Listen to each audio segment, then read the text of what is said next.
member. I have 18 people full-time working for me, what have you, so they cater to me. I'm spoiled. Hey, where's my talking points on Jose Hernandez? And then Michael de la Rocha laughs. And he says, Councilman, you've introduced Jose Hernandez hundreds of times over the last few years to the community because I kid you not. When I talk to young people, and I talk to tens of thousands of them, I think it's my obligation to talk to young people, to inspire them, to get them to understand, look, if a son of immigrants could do this, that, you can do better. If I can go to college and be an ingeniero, young women, you can be ingenieros too. But I never fail to speak to people without mentioning Jose Hernandez, because I look up to you. He cast a shadow on that campus. I kid you not.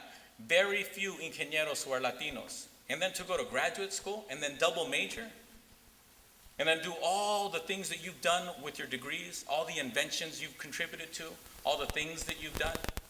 It's my honor to be here and to introduce you. And one thing that I tell children, Jose Hernandez affected me again, because I always used to tell the kids, the sky's the limit. Well, guess what? Now I have to tell them, I've always said the sky is the limit, but guess what, little people? It's not the limit. You can go beyond. So it's really wonderful to see so many of us, so many of you here to pay honor to one of our own. A Latino, an immigrant, an American citizen, a proud human being, someone we should all be proud of, someone we should emulate, someone we should actually speak of positively to our children. Because if there's a lofty title of assembly member or congressman or woman or what have you, I'll tell you what, very few titles like astronaut, very few titles can top astronaut. President, okay. I can't think of another.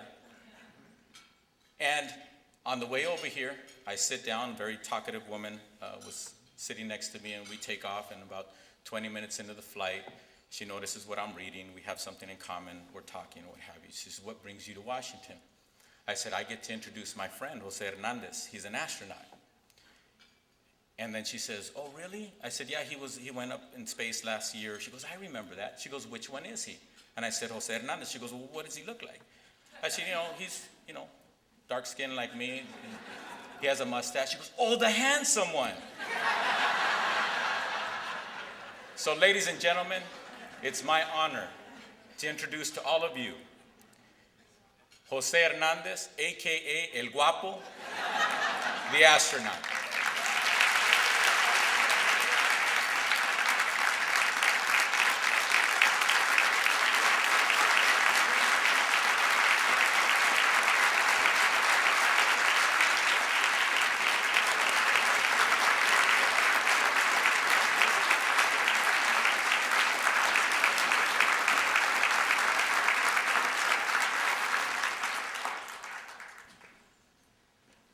Muchas gracias, Tony. I'm glad you changed the names to protect the innocent. But, you said about topping things. I think Senator Feinstein is going to retire in a few years, so we'll see you at the campaign trail, all right?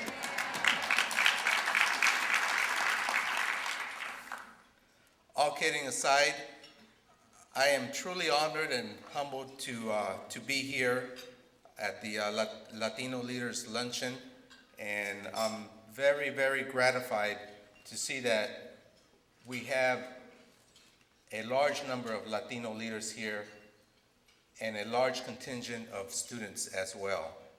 And I just want to recognize the fact that the Washington Center has brought lots of students. I know some of them are from Veracruz, and some from Puerto Rico.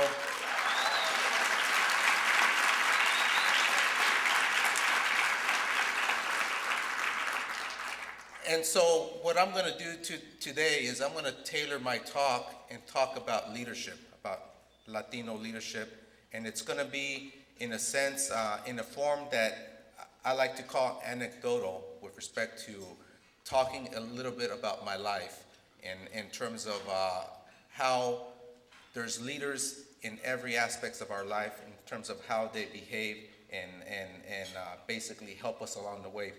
Porque this journey of becoming an astronaut and going to space was not a journey of one man, but it was a journey of a familia. It was a journey of teachers. It was a journey of professionals that helped me along the way to achieve a dream. And I'll be talking about that throughout my talk. The one thing I did want to do is I want to recognize our ambassador de Mexico, the Honorable Arturo Sarucan, who was kind enough to accompany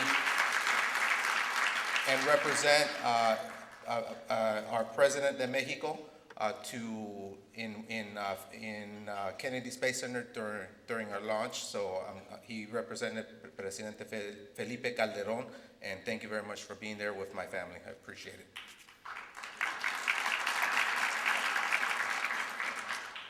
A lot of people always ask, it says, okay, how did you become an astronaut? What was the process and how did it happen? ¿Cómo pasó? I mean, eres un mexicano del barrio. You grew up in Stockton, California. I mean, how did you get there from there to become an astronaut? And I think it's worth talking a little bit about my life in terms of how it all originated. As most of you know, I come from a typical migrant farm working family from La Piedad, Michoacan. And a lot of people say, well, what's a typical migrant farm working family like? A typical, see, if we would have used NASA Velcro, this wouldn't happen. That's one of the benefits of NASA, right? So if anybody ever asks you what has NASA ever done, we invented Velcro and it works. So what's a typical migrant farm working family like? Well, let me just paint the scenery for you. And a lot of you are going to be able to resonate with my story because a lot of you have very similar experiences. And please tell them I'm not here. What we did was every year around February timeframe, my father, we would be in Michoacan, La Piedad, Michoacan. My father would load up us kids, 4 of us, in the car with my mom, and we would make the 2-day trek up to Southern California. We would start off in Ontario, and we'd start picking strawberries. And from there, we would then work our way up to the Central Valley, up to Salinas, working La Lechuga, El Asadón del Betabel, sugar beet hoeing. And then we would spend the bulk of our time up in Northern California, in Stockton, Modesto, Lodi, and we would work picking cucumbers, picking cherries, picking durazno, peaches, and then we would end the journey with the grapes in the grape season. This would take us about November timeframe. In November, what my parents would then do is they would say, okay, we're going to go back to Mexico. You know, it's tiempo de las fiestas navideñas, so it's not worth it to put you guys in school in Mexico. We want you to get 3 to 4 months worth of homework. This was maestras, and you take it to La Piedad with you, and then we would self-study ourselves there. And then come February, March, that whole process would repeat itself. So you can see how difficult it was in the early days for us, for our education process. This happened all the way till I was about 12 years old, 11, 12 years old. Because we would go to 3 or 4 different school districts throughout the school year. We would miss 3 or 4 months of school, and then so, you know, what happened to me was that it was tough for me to learn the English language, you know, because we were Spanish speaking in La Familia. Even though I was born in the States, I was speaking Spanish en la casa. Y eso sí, era español de rancho. You know, it wasn't formal Spanish. It was Spanish. And I think what made us different from a typical migrant farming family was the fact that my parents, in spite of their 3rd grade elementary school education, they gave a lot of importance to education. What made them different is that Monday through Friday, they always saw us that we went to school. Wherever we went, eso sí, era 3 or 4 different school districts, but wherever we went, we were enrolled in school. Eso sí, se llegaba sábado y domingo y fregarle en el campo. We would work in the fields Saturday and Sunday. And while every kid loves summer vacation, you know, you can imagine we dreaded it porque that meant we were going to be out there 7 days a week as opposed to 2 days a week. And so I remember, what started changing things for us. Well, first let me tell you the one thing that my dad was, I think he was a master at getting us motivated. Every day after working in the field, in the fields, we would get in the car. Saturday, Sunday, we'd get in the car and we would have, crusted Levi's, because in the morning it's soggy and wet, and so you get mud on your Levi's. By the end of the day, it dries and it's cake baked, so it's stiff. You get in the car, you're all dusty, sweaty, and you're in the back of the car. And every day before he started the car, he would look back at us and he says, "¿Cómo se sienten?" And I said, "Well, we're tired." And I said, "Remember this feeling." He says, "Because if you don't go to school, es lo que van a hacer toda su vida. This is your future if you don't go to school." Very powerful message that sort of stuck to us. I think my mom was more of a, I swear if she went to college, she would have been a great psychologist. Because mothers have the ability to put the burden on you, to challenge you. Dice, "Ay, mijo," no, she says, "Ustedes van a tener una mucha mejor vida que nosotros, y ojalá nos puedan ayudar cuando estén grandes," and all that, and there they are, putting the guilt trip on you, right? But the important thing was that she set the bit on us, because she would always talk about college. She would always, when we would go to a nice, clean office, she would see el señor con corbata y todo eso, and she would say, "Mira, así quiero verlos a ustedes, trabajando en una oficina, no trabajando en el campo como nosotros." But she would set the bit, and she would always talk of when we went to college, when we went to the university. She would never say, "if you go." She said she expected us to go, and that set the bit right away. And to me, those are very powerful messages that they gave. The other thing that they did, which I think was very different from typical migrant farm working families, was they sat down with us every day at home, and we did the homework in the kitchen. And they would, nos arreglaba algo para comer, but she said, "No se levanten hasta que terminen la tarea." And first, second, third grade, that worked fine for them, because they could help us with the homework and all that. Fifth, sixth, seventh grade, ya ni papas le entendían ellos, ¿verdad? But they were still smart enough to realize if we finished the homework or not, ¿verdad? And I guess my point is as parents, because I'm a parent of 5 kids, is that we need to spend time with our kids during the homework process. It's not just a matter of telling the kids, "Oye, mijo, corres la tarea y deja ver mi novela," Destilando Amor or whatever. You guys want to see La Gaviota? I'm not sure what novela is out there now, but I remember during time period, that one was a big one.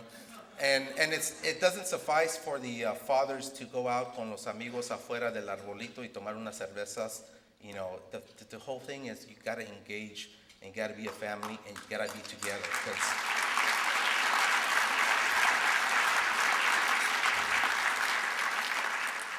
a lot of times, we put the burden a lot on the public school system, but you know what? It starts in the family. If the family has to start that process, and then we can then point to the school system and say, "Okay, why isn't my kid doing this?" Once you answer the question that I'm doing everything at home to make sure my son succeeds or my daughter succeeds, then I think we can hold the public school system accountable. But it starts at home.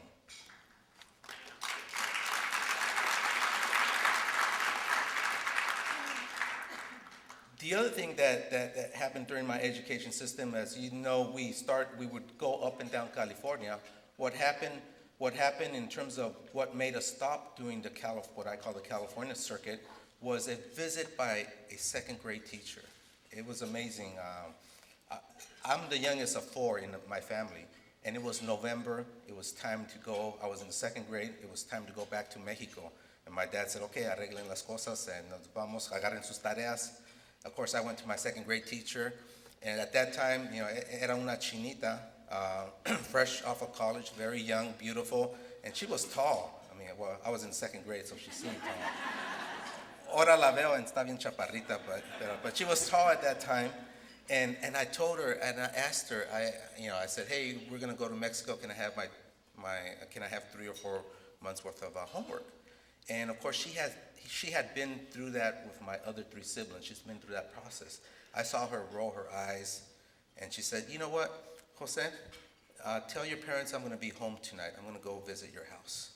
Y yo dije, "Okay, está bien, señor." Of course, I went running home that day to tell my parents, try to give them as much notice as possible. And we lived about a mile and a half from the school. Y en ese tiempo, you could walk to school for a mile and a half. Now we'll get arrested if we have our child walk a mile to school, right? But en ese tiempo, we go through tracks and everything, and we ran home to school. So I ran home, and of course, you get home, you get two different reactions from your parents. Okay, first thing I tell my dad, "Va a venir la maestra," and of course he says, "¿Qué hiciste, muchacho? What'd you do? What kind of trouble do you get into now?" No, va a venir, va a hablar no sé de qué, porque le dije que íbamos a ir a México. And okay, the other reaction is completely opposite. La mamá, "Va a venir la maestra, hay que limpiar la casa, hay que hacer tortillas de harina, and hay que hacer comida para darle de comer a la maestra." You know how mothers are, right? Especially Mexican mothers. They want to be as hospitable as possible, and they prepare the dinner and everything. And okay, so what that happened, and the teacher came. The teacher came and gave and in her broken Spanish, my parents broke in English. They got the message together in a language that my parents could understand. And she said, I remember her saying, "Han de plantar raíces en un lugar." Set roots in one place. Dice, porque tienen hijos que son muy inteligentes, les gusta la escuela, y denles una chance para que puedan estudiar. Give them a chance so they can study. And to my parents' credit, we took that to heed. He took that to heed, that advice to heed, and we started making stock in our home. Eso sí, for a migrant farm worker to stay in one place, that's tough because farm work is not available year round in one particular place. And I remember mi pobre papa used to go out in the tule fog in the middle of winter when it was cold and freezing, and he would go and work in la poda, and pruning cherry trees, peach trees, and all that, and just to make ends meet. So it wasn't an easy life after that, but it was a sacrifice that he made that we realized that he was making. And so what happened was, unfortunately, I have to confess that I'm old enough to remember the tail end of the Apollo program, and so I was about 7, 8 years old when the Apollo program was going on. And of course, everybody during that time saw the astronauts on TV as they walked on the moon, ¿verdad? And we were no different.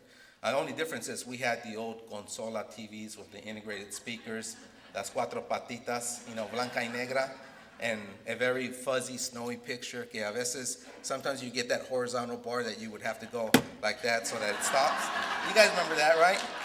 That was our TV. We also, of course, the satellite didn't exist at that time. And also, we couldn't afford cable, so we had the what we call the rabbit ear antennas, right? And so whenever something happened that was very important, first of all, we didn't have a remote. So guess who the remote was for the youngest in the family, which was yours truly. Cambiar el canal y a subirle el volumen y todo eso. I would do it all. And then of course, when something important happened, my dad would ask me, "Muchachos, ajustar la antena para get a better reception." Of course, and then what happens when you go and you grab the antenna? You get good ground, right? An electrical engineer, I knew that. You get good ground, and so what does your dad tell you? Ay, quédate, deja vernos. So I'm doing in forma contorsionista, trying to look at the image as I'm adjusting the TV. To make sure I get a glimpse of the astronauts as well. And now I kid with my siblings. I said, "Ya ven, it was through osmosis, that the signals went through my brain, and that's how I became an astronaut. The astronauts came through me, ya ven, por eso. That's why I became an astronaut." And so, but that's really truly when the dream was born, is that I was about 8 years old when I first saw the astronauts walking on the moon. And the images I saw, you hear them talk, and then you hear that beep, and it's 1/6 the gravity, so they're kind of like floating in slow motion. And then I would run outside, and you would see the full moon. And I'd see it, I run inside, I see the astronauts walking on the moon. I would do the same thing again and do that. And I'm sure every 8, 9-year-old at that time was fascinated and wanted to be an astronaut as well. And so what happened with me was I got hooked on that. I said, I'm going to be an astronaut. And of course, I shared that dream with my parents.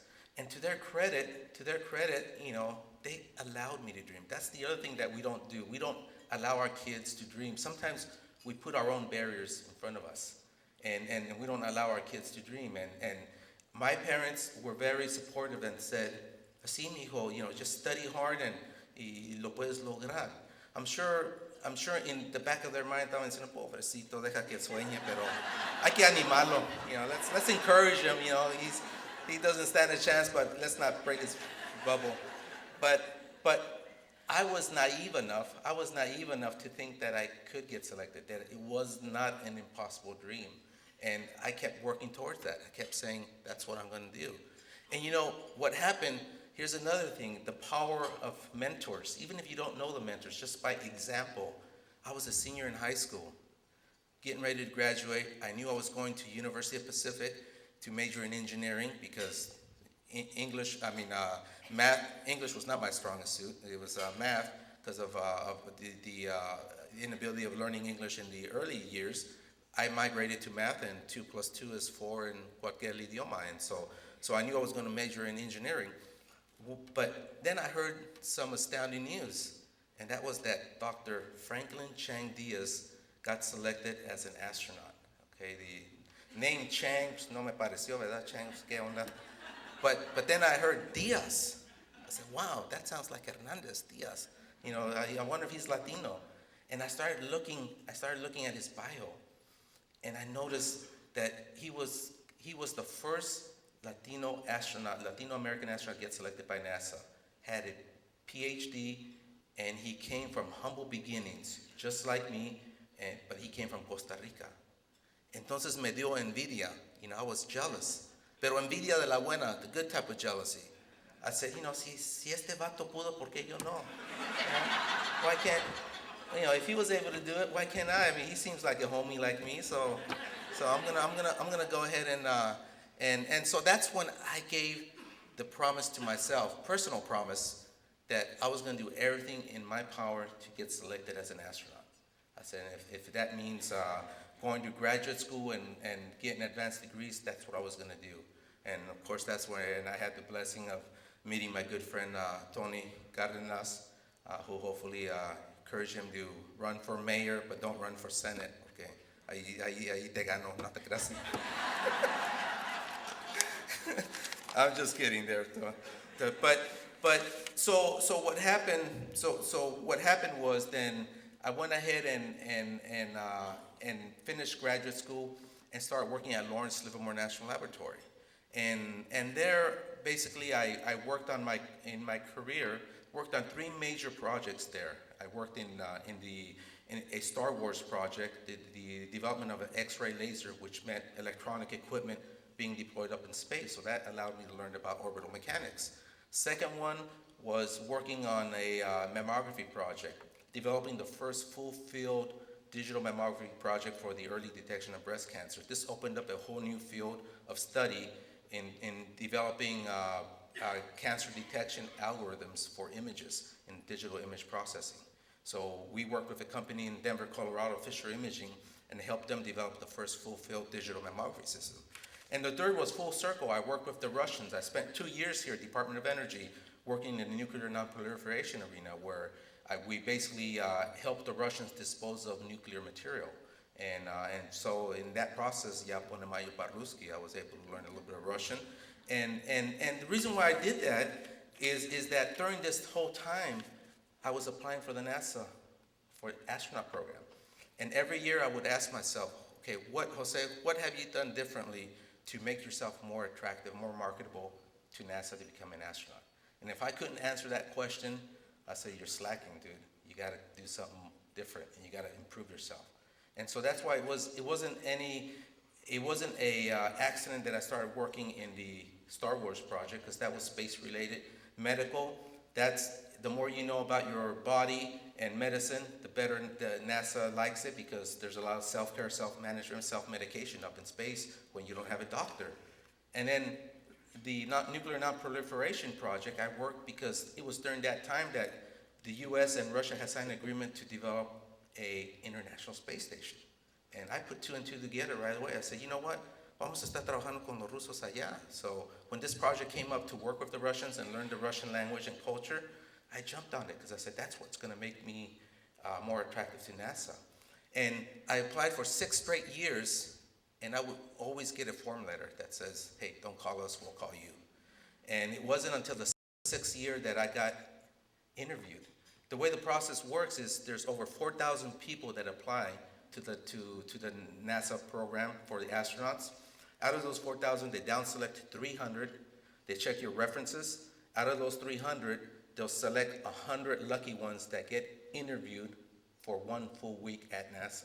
These 100 people get invited, and of course you get a battery of psychological exams.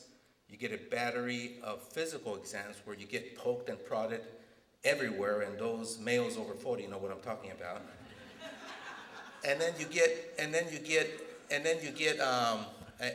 interviewed by a committee. You get interviewed by a committee, and then everybody goes home, and you wait until you hear the results, and then of course, you know, I sort of got cocky because I said, okay, pues ya la hice, I'm in the final 40s, me van a seleccionar. Of course, I got the news, and I didn't get selected. And then, so the next 2 years went by for the next selection. I got selected, I got interviewed again year 8, and the same thing happened. You know, went down to the 40 finalists, and ni mangos, I didn't get anything. Yeah. I did get an invitation though. I was finishing up my 2-year rotation here, getting ready to go back to California at Lawrence Livermore Lab. And when I got the news that I didn't get selected year 8, but I did get the invitation to go work for NASA as a civil servant. I was a contractor for DOE at Lawrence Livermore Lab, pero you know, it came with some caveats. They said, well, you need to come back. You need to come work for us as an engineer. There's no guarantees that we'll even interview you again. We just want to have a better look at you. So you know, we're making clear that we're not even going to guarantee that we're going to interview you. And by the way, you got to take a pay cut, and you got to move to Houston. Well, you can see how well that went over with my wife, in a sense of saying, hey, honey, you know, we're not going to nice weather California. We're going to hot and muggy Houston. And by the way, you can't spend more money. You got to tighten up the belt. But in all honesty, though, she was actually the one that encouraged me, because I was always look out for the family first, because that's the thing I was saying. You know, I had 13 years at Lawrence Livermore Lab, had a nice career going, nice trajectory, which is why they brought me to DOE, so I can go back and manage a program when I came back.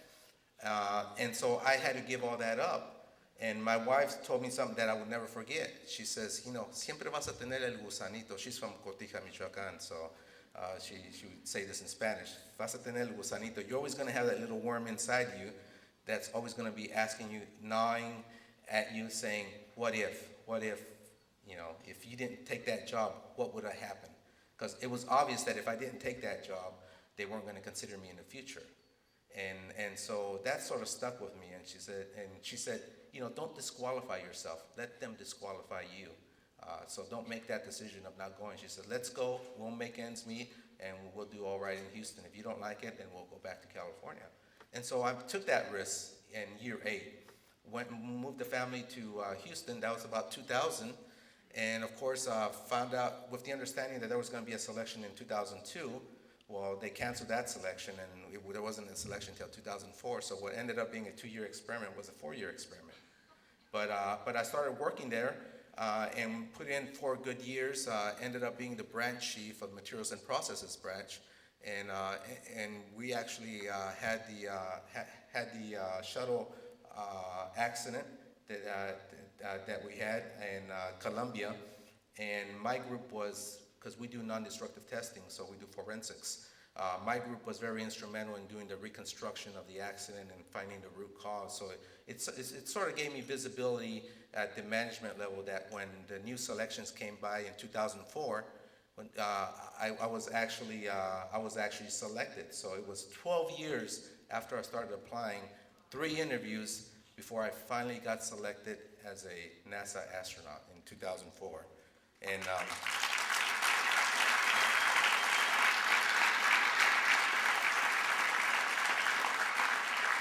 And obviously, when you first get selected as an astronaut in 2004, you're not eligible for flight assignment because you're just coming off the street. So the title is actually astronaut candidate, and you train for 2 years, which was 2006 when we graduated and we became what we call card-carrying astronauts, where we were eligible for a flight assignment. 2008 was when I got my first assignment, which is STS-128, to fly on board Discovery. And the date for the flight was last year. We trained for about 14 months as a group, as a crew of 7. We trained for 14 months, and we actually executed the 128th mission of the space shuttles, and ours was Discovery, which was the 32nd mission, and flew from August 28th to September 11th. During those 14 days, we were up in space and went around the Earth 217 times at approximately 17,500 miles an hour, and traveled a total of 5.7 million miles. There's 2 things I always say about that is I wish there was a frequent flyer program for that. And for the ladies, tengo mucho kilometraje, pero don't worry about that, all right? I have a lot of mileage, but don't worry about that. You know, the experience of going up in space is I mean, you just cannot put words into it. I mean, it's just one of the most awesome feelings in the world. And let me just lay the groundwork for the launch. You know, you dress up in your orange pumpkin pressurized suit, you get strapped in the seat, and there's about 3 hours of nice quiet time that you could even take cat naps before the launch counts down to 0. And you're down there, and you have time to make peace with your maker, if you will, and start reflecting. And one of the best feelings I had there was I was sitting there, I was looking at my suits, looking at my partners there, and I was saying, when I was my son's age, my son's 15, I was out picking cucumbers during the summers. I said, now I'm here representing the United States as an astronaut. Man, how cool is that?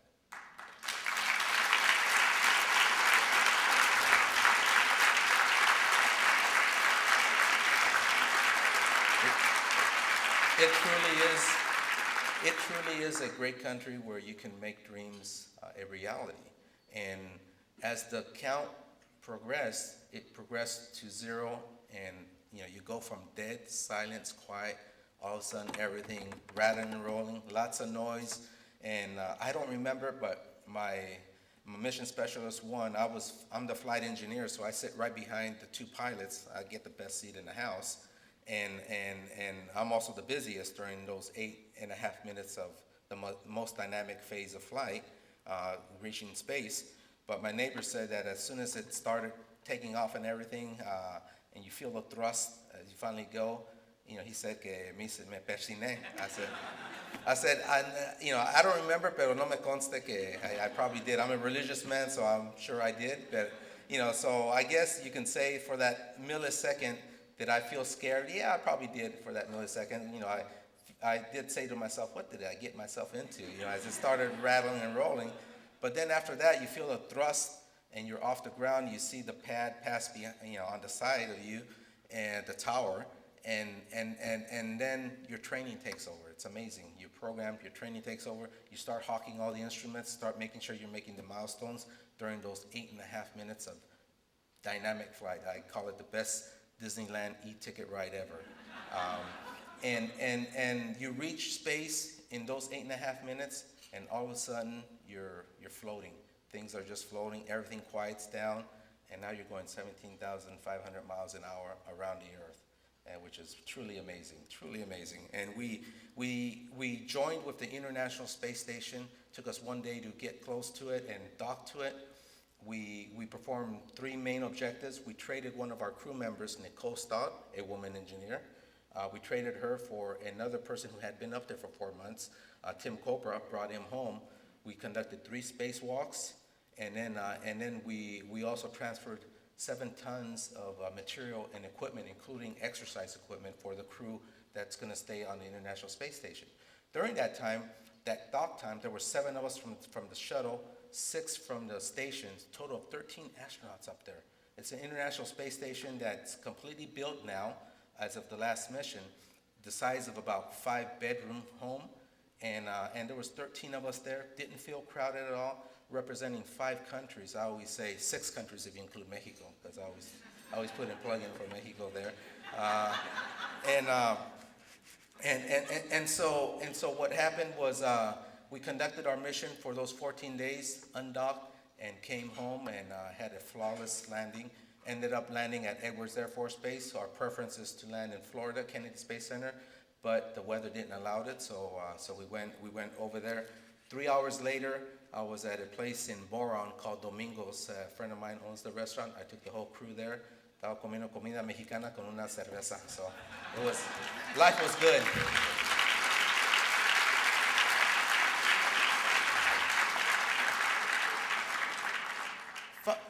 I just want to close up a little bit with respect to, in terms of my closing remarks, to tell you that, some of the things, a lot of people ask me, well, what are you going to do now, Jose?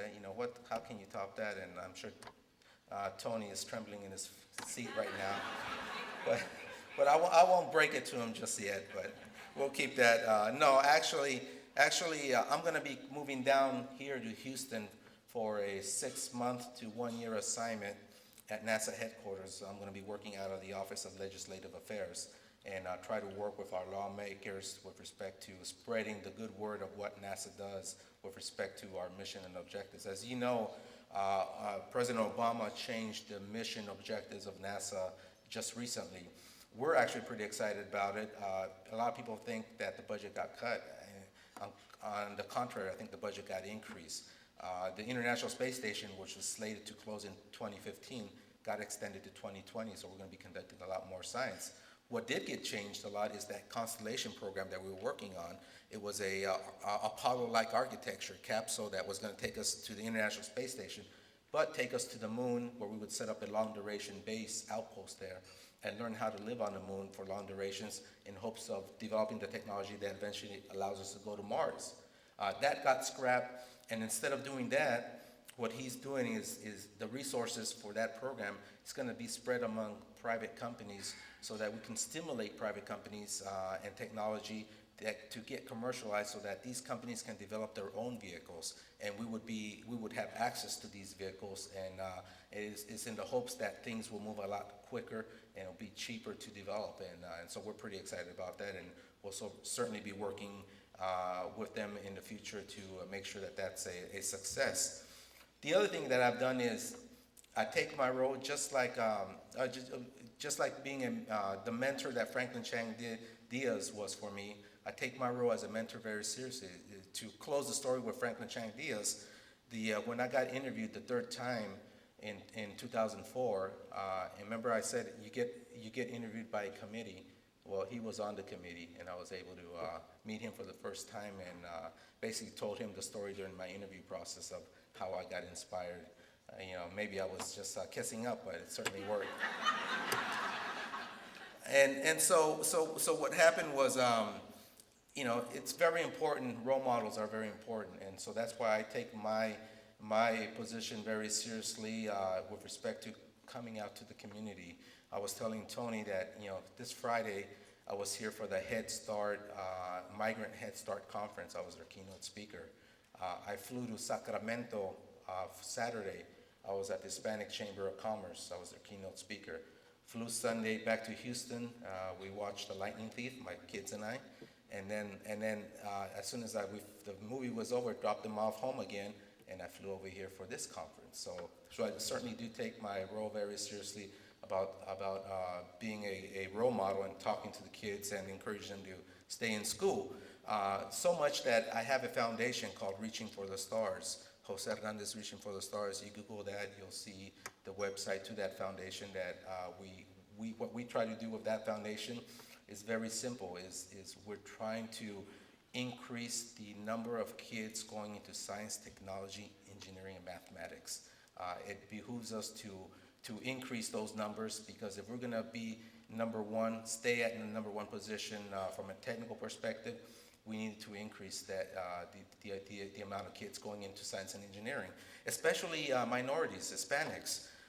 And so you know, a lot of people, I know there's a lot of talk about immigration reform and all this that needs to be done, but one statistic, I was reading a paper the other day by the National Council La Raza. So Ron Estrada, thank you for providing that data. One piece of data that sort of astounded me, blew me away, was that if you look at our population of kids less than 18 years old, 91% are US born or citizens, 91%. So what I'm telling you is that, you know, we can talk about immigration reform, you know, till the cows come home. But, you know, 15, 20 years from now, that ain't gonna matter, because we're here to stay. We're not gonna go back home or anywhere. I mean, we are here. Right? Our kids were born here. They're citizens. And if we're gonna continue to be competitive in this world, we have to engage all segments of society to get a good education. And that includes our Latino kids. We have to engage them.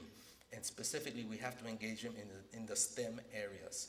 Get them involved in science, because that's what makes our country great. That's what is able to make us go to the moon and come back. That's what's gonna enable us to go to Mars and come back. So that's what we have to do, is we have to keep motivating our kids to move forward and get a good education. So having said that, you know, it's basically a simple recipe for success. You have to get yourself first of all, it starts at home, the foundation. The foundation support starts at home. You have to have a dream. Allow your kids to dream and convert that dream to a plan, and then provide a good education for them.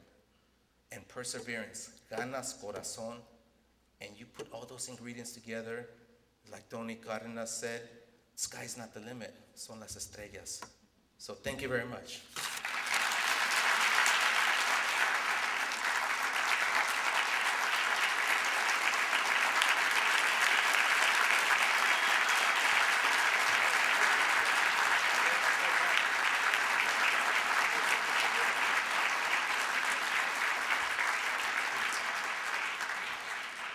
Jose Hernandez, on behalf of the Latino Leaders Network, it's my honor to present you the Nambe Eagle Leadership Award for your outstanding contribution to our community.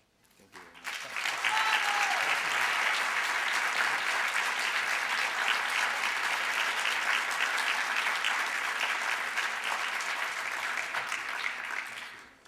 There's one question I wanted to ask Mickey is, are they gonna let me on board as carry-on?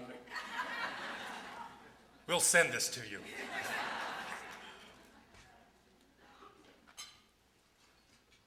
Thank you very much. I am truly humbled by the award. Believe me, I take it very serious, the responsibilities that we all have as Latino leaders to go back to our community and give back. Es lo más importante que podemos hacer. We're gonna leave a legacy. That's what it has to be. We have to go back y ayudar a nuestra gente subir para arriba. So it's a great honor, and I'm deeply touched. Mickey, thank you very much for bestowing this honor on me. I really do appreciate it, and it will be prominently displayed in my studies, so muchas gracias. Thank you.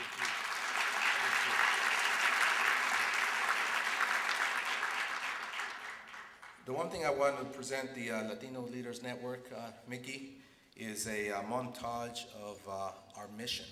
And if you can see, I'd like to show it to you. It shows several pictures, different phases of our mission that occurred from August 28th to September 11th. More importantly, it has our flag, the American flag, in the center.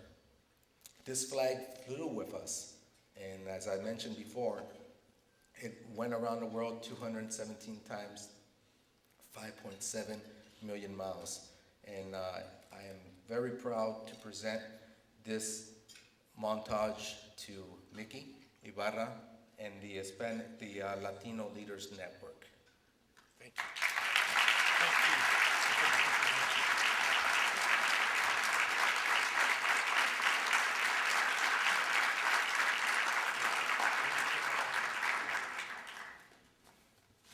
Well, what an outstanding leader. You talk about a lesson in perseverance and patience. I think that would be Jose Hernandez. Thank you so much.